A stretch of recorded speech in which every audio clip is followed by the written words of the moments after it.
Sounds delightful. Thanks, Kevin. Today, more first responders are better prepared to handle calls involving people with autism. All first responders in Utah are required to receive autism training each year, now that they have a physical toolkit to help them on these kind of calls.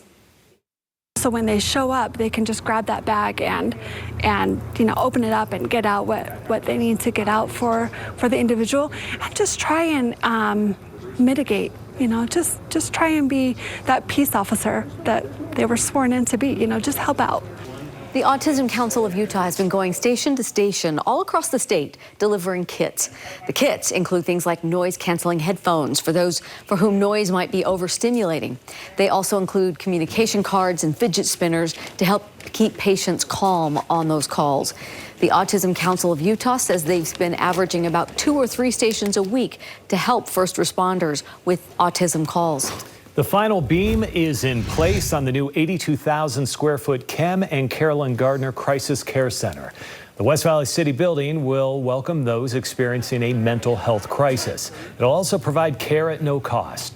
Today's topping out ceremony marks the Utah philanthropic community joining forces and tackling the pressing issue of mental health. This building is transformative. It's going to house programs that never existed together. A free legal clinic, a free dental clinic, a free medical clinic.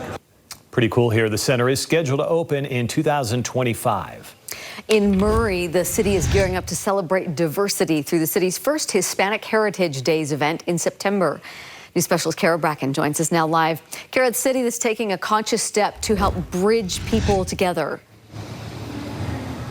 Yeah, September is that first month for really celebrating Hispanic culture, and so we're getting a sneak peek of behind the scenes what that looks like. And as the mayor said, this is a time to bring people together. It's an exciting feel that I get, and so whenever I get to play for other people, I hope that they feel uplifted as well. Come September 9th, what's an empty stage now will be filled with mariachi musicians like Carly Sue and Samuel Pereira. They say it's a first for them to perform in Murray. Here in Murray, it is predominantly white, but there are pockets of great diversity, rich culture that is within it. And so we want to make sure that people recognize that.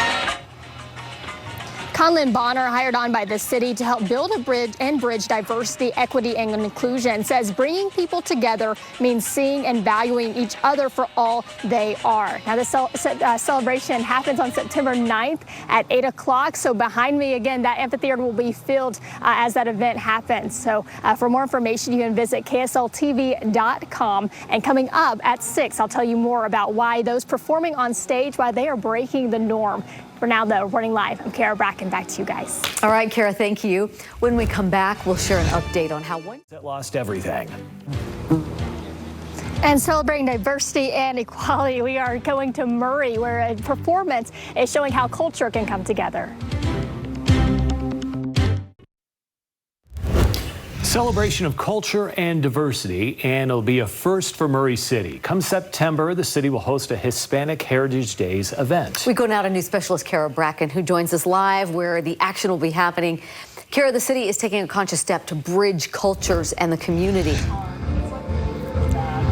Yeah, they're doing that through song and dance, and we're joining you live outside the Murray Park Amphitheater, where all of that will come to life on September 9th. They're bridging that culture together. We've never performed in Murray before. Today's rehearsal.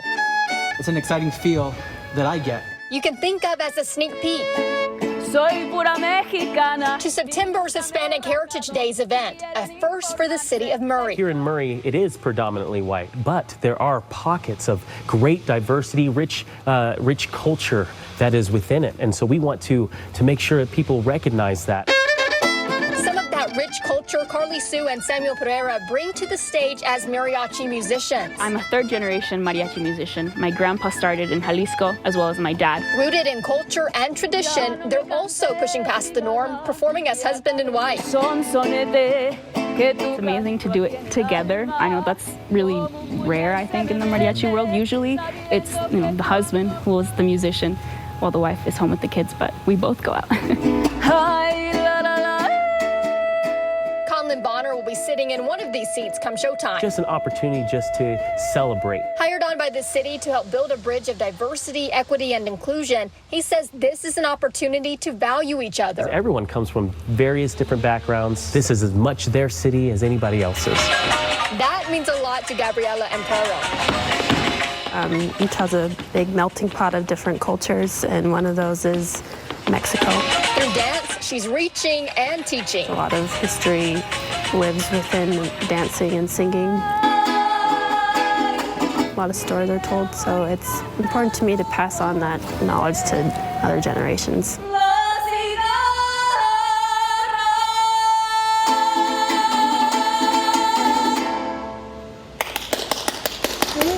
The celebration happens September 9th at 8 o'clock here at the Murray Park Amphitheater. So again, make sure to check that out, and you're encouraged to visit KSL-TV.com. For now, though, live, I'm Kara Bracken. I'll send it back to you inside.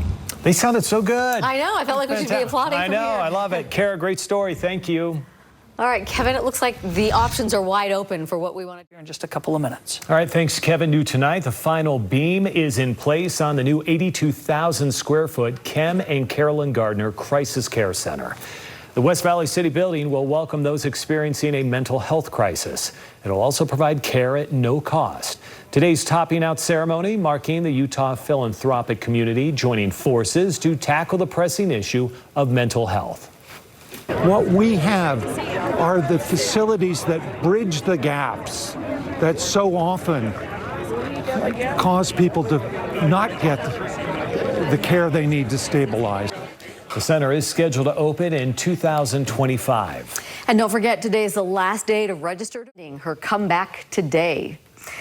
Today, more first responders are better prepared to handle calls involving people with autism.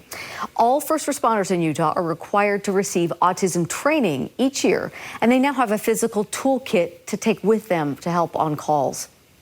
I'd really like them to take a step back and just look at the whole situation. But when you have an individual with autism, an adult with autism, we just need some extra help, extra support.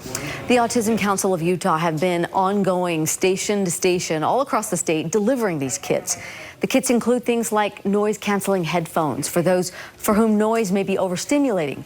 They also include communication cards and fidget spinners to help keep the patient calm on calls. The Autism Council of Utah says they've been averaging about 2 or 3 stations a week to help first responders with these kinds of calls. If you've moved around